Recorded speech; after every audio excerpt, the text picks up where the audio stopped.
Streaming bandwidth provided by worship channels. Live streaming made simple. Visit them online at worshipchannels.com. Today's show is brought to you in part by Podcasting Church, my book all about podcasting. Head on over to bit.ly/podcastchurch and pick up your copy on Amazon. On today's Tech Help for Churches, podcast show ideas.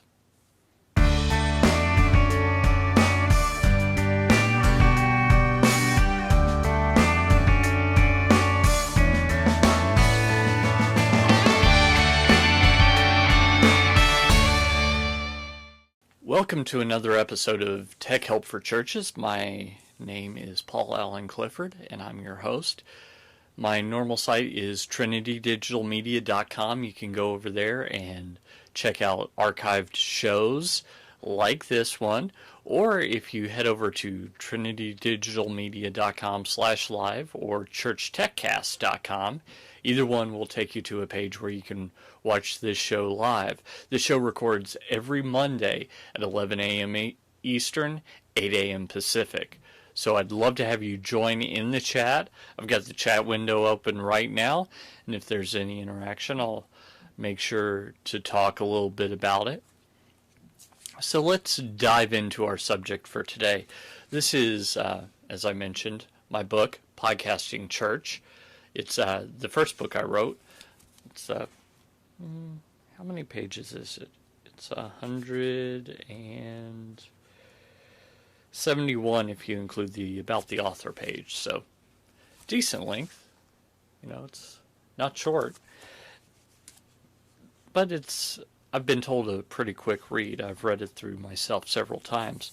So I wanted to talk just a little bit, since this is a podcast, and if you're listening to this online or watching it on YouTube, that's not technically what a podcast is, although I have it up in those other places so that it's more accessible.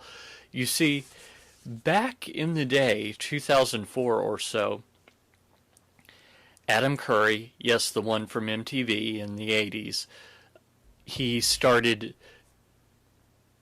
kind of combining what's called RSS, Real Simple Syndication, or Rich Site Survey, depending on who you ask, and recorded audio to make basically online internet radio. In doing that, he made it so that you could download the content and listen to it on your iPod, hence the term podcast. Now, you didn't have to download it and listen to it on an iPod. It was just convenient to do it that way. Well, now, with smartphones and services like Stitcher, there are more and more opportunities to listen to this content. And it's inexpensive to make, as opposed to having a big tower and a big amplifier and pumping out all sorts of power into the atmosphere. We can do it all online. So churches tend to, when they embrace this technology, they tend to podcast the sermon. And that's fine, but churches tend to podcast the sermon. So your church would be competing with, dealing with people that could listen to literally thousands of other sermons from all over the country, in fact, all over the world. So why should they pick yours over others? Now, maybe your pastor is particularly good at preaching, but no, it's not 100% the case that everyone is excellent at everything. So, what are some other ways or ideas of how you can differentiate yourself online? So let's talk about some of the ideas I have in this book and some of the ideas I've come up since I wrote this in 2010. So the first idea is classes. Do you have classes that you regularly teach at your church? Maybe they're membership classes, maybe they're parenting classes, marriage classes, that kind of thing. Why not put them up on the web in podcast form and share the information that you have. Now, clearly you wouldn't want to do the Financial Peace course with Dave Ramsey because that's his stuff. But if you have someone locally that's developed material, then why not do that? And that would make you unique. Here's an idea for a missions moment. What if your church supports a missionary, or there's a missionary in your denomination, or even a retired missionary that goes to your church? Why not have that person, whichever of those it is, just share a 5-10 minute story once a week? You could even record those 6 months in advance. If they're only 5 minutes, that's 20 minutes per month. So in 2 hours you could have 6 months worth of content at 5 minutes each. So you could see how you could have this cached up, and that could really help that particular missionary, and it would help your congregation in keeping a global perspective. You could have your ministry reports. I know some of the most painful times of being someone that goes to church in my past were the business meetings at a church I went to when I was in seminary. And really, they were dry, hey, this is what we took in, this is what we spent, business meetings that always devolved into, well, I don't think you should do that. The WMU needs more money, and et cetera, et cetera. So I would strongly suggest you find a better way to disseminate that information, and maybe a ministry report is the way to do it. What I'm learning, this is something that any of your ministry staff could do, where they share ways that they're growing. So the pastor could be sharing something that he or she's learned from Scripture recently. The music minister can talk about learning a new instrument, or just some behind-the-scenes stuff. Children's pastor can talk about raising children.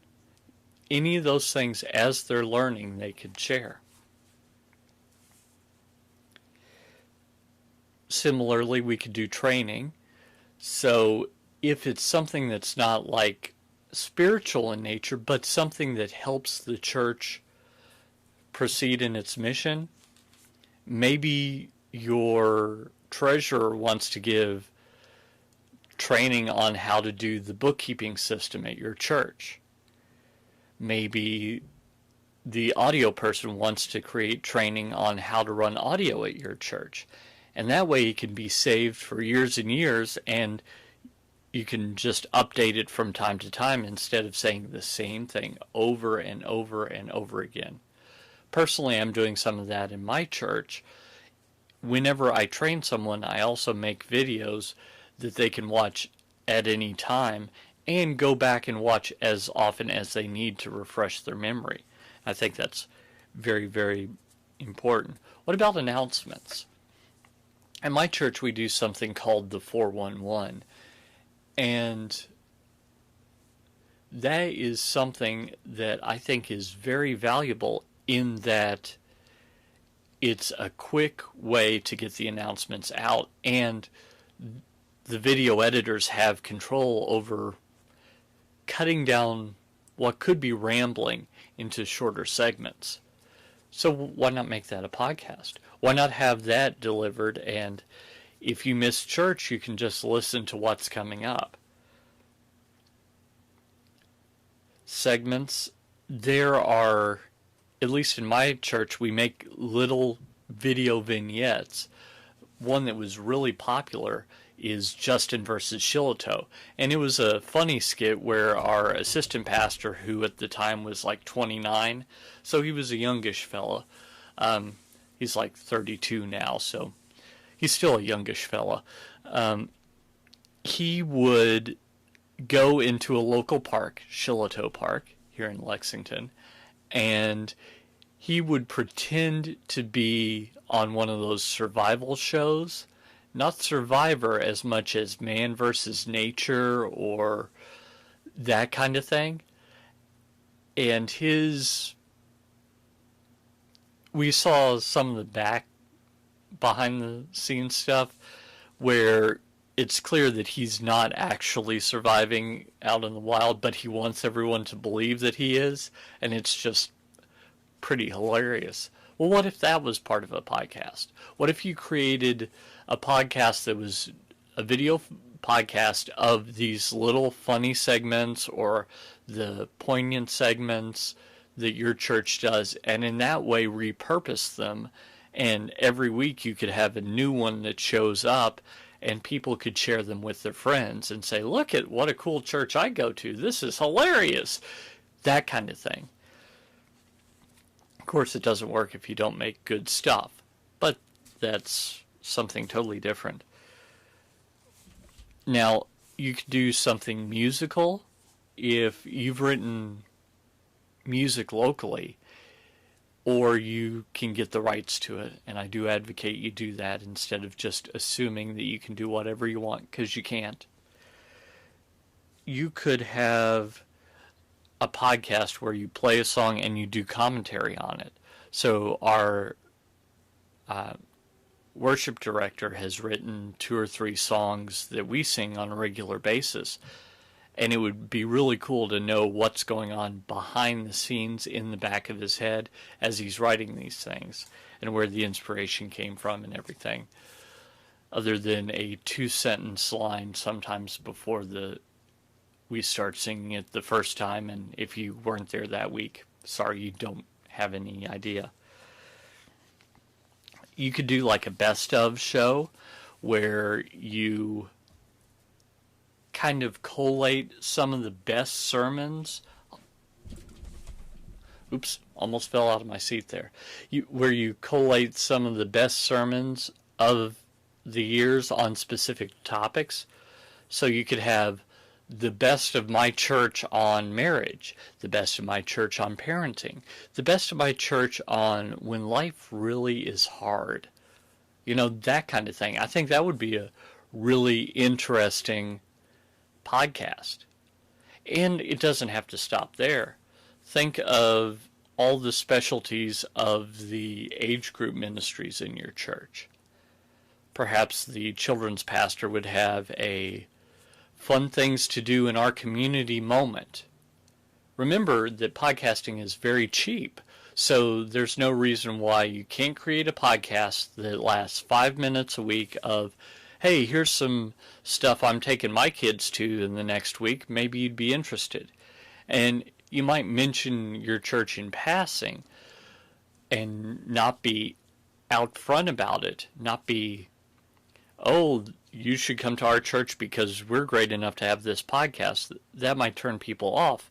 But if you mention that you're from thus and so church, hey, this is Jim Marshall from Quest Community Church, and I've got just an update of some stuff going on in Lexington, Kentucky this week. Blah, blah, blah, blah, blah, blah, blah, blah, blah. And that's it.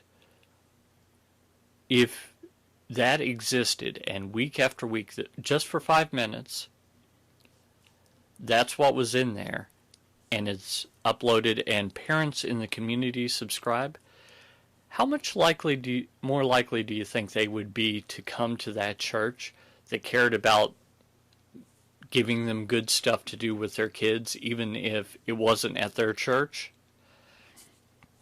Likewise, your student pastor talking about parenting teenagers could have a 5-minute, hey, here's some good things for your teenagers to do, or here are some ways to parent your teenagers through this difficult challenge. So there are a lot of different ideas you can use to just really impact people. And so, what I want you to do is pick one of them and use them. This is Paul Allen Clifford with TrinityDigitalMedia.com, and I want you to use these to go out and change eternity.